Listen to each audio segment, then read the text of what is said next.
حضور نے فرمایا آؤ میں تمہیں پچھلے زمانے کے ایک ایماندار نوخیز ولی اللہ کی بات سناؤں۔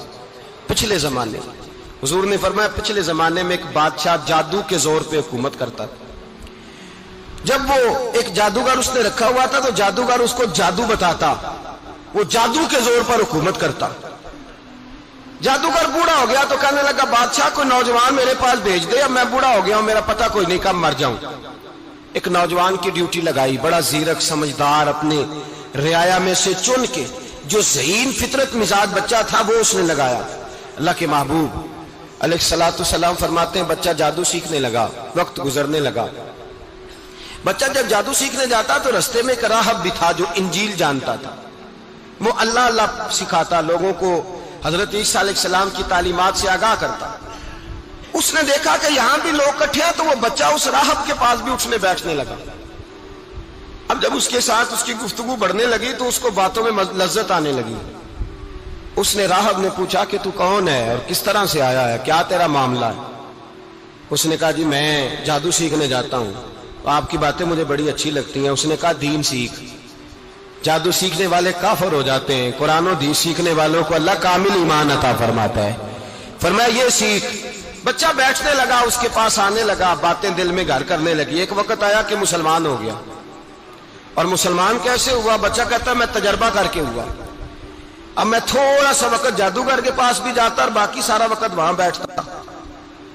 میں ایک دن جا رہا تھا تو رستے میں اژدہا تھا، بہت بڑا سانپ تھا، رستہ روک کے کھڑا تھا۔ یہ حضور نے بیان کی حدیث، نبی پاک صلی اللہ علیہ وسلم فرماتے ہیں بچہ کہتا ہے کہ رستے کے اندر سانپ ہے، رستے بند ہے، لوگ چھتوں درختوں پہ چڑھے، حراش ہے۔ کہتے چھوٹا سا روڑا میں نے اٹھایا تو میں نے کہا اللہ اگر جادوگر سچا ہے تو اسے مار دے۔ چھوٹا سا روڑا میں نے پھینکا، اژدہا کوئی نہ مرا۔ پھر چھوٹا روڑا اٹھایا، میں نے کہا اللہ اگر وہ عالم سچا ہے تو اسے مار دے۔ اب جب میں نے روڑا مارا تو اژدہا مر گیا۔ میرے اندر سے گواہی آئی نہیں دین کی باتیں سچی ہیں، نہیں قرآن کی باتیں اسلام سمجھانے کے لیے عرض کر رہا ہوں، اگرچہ اس دور میں انجیل تھی، اللہ رسول کی باتیں اچھی ہیں۔ کہتے میں مسلمان ہو گیا، اب میں نے راہب کے پاس ہی رہنا شروع کر دیا، جادوگر کے پاس چھوڑ دیا۔ اس بچے نے آنا، بادشاہ پوچھتا کہاں زیادہ وقت گزارتے ہو تو وہ بات گول کر دیتا۔ وقت تیزی سے بڑھنے لگا، اللہ نے اس نوجوان میں طاقت پیدا کر دی۔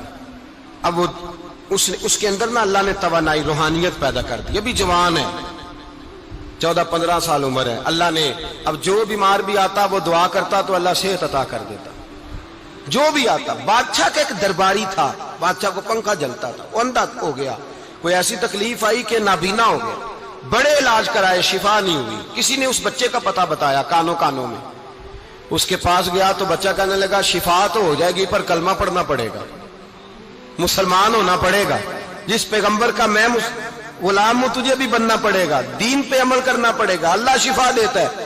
اس نے کہا تو مجھے کلمہ پڑھا، مجھے شفا دے، میں تیار ہوں۔ اس نے کہا شفا تو اللہ دیتا ہے۔ اس نے اللہ تبارک و تعالیٰ کا ذکر کر کے دعا مانگی، یہ مسلم شریف میں حدیث ہے، طبرانی میں موجود ہے۔ اللہ نے اسے شفا دی، اس نے کلمہ پڑھنا شروع کر دیا۔ یہاں ایک نقطہ لکھا ہے ہمارے علماء نے، کہتے ہیں جب اللہ ولایت عطا کرتا ہے نا تو یہ سفید بالوں والے کا حصہ نہیں ہوتی۔ اگر جوانی میں کوئی آدمی توبہ کر کے تصوف کے رستے پہ چلتا ہے تو سب سے زیادہ ولایت اللہ اسے عطا فرماتا ہے، سب سے زیادہ ولایت اس کے پاس ہوتی ہے۔ ابھی اس کے بال کالے ہیں، چڑھتی جوانی ہے، دعا کی تو اللہ نے، اور حدیث پاک میں موجود ہے کوڑے آتے تو شفا یاب ہو جاتے، اندھے آتے تو شفا یاب، برس والے آتے تو اللہ سے دے۔ جوان ہے، بادشاہ کے پاس وہ واپس گیا، وہ جو آدمی جس کی آنکھیں ٹھیک ہوئی تھی۔ بادشاہ نے پوچھا کہ کیسے شفا ملی؟ تو کہنے لگا میرے رب نے شفا دی ہے۔ بادشاہ سجدے کراتا تھا، اپنے آپ کو منواتا تھا، معاذ اللہ، کہنے لگا میرے علاوہ کون رب ہے؟ اس نے کہا وہی رب ہے جس نے تجھے پیدا کیا ہے، اور وہی رب ہے جس نے مجھے اندھے کو آنکھیں دی ہیں، وہی ہے میرا مالک۔ کہا اچھا تو مجھے نہیں مانتا؟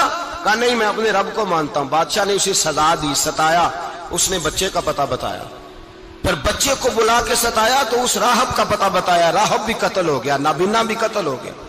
بادشاہ نے کہا سپاہیوں سے اس بچے کو لے جاؤ اور پہاڑ کی چوٹی پہ جا کے نیچے پھینکو تاکہ مر جائے۔ بچہ پہاڑ کی چوٹی پہ گیا تو ہاتھ اٹھا کے کہنے لگا یا اللہ میرے لیے نہیں اپنے لیے،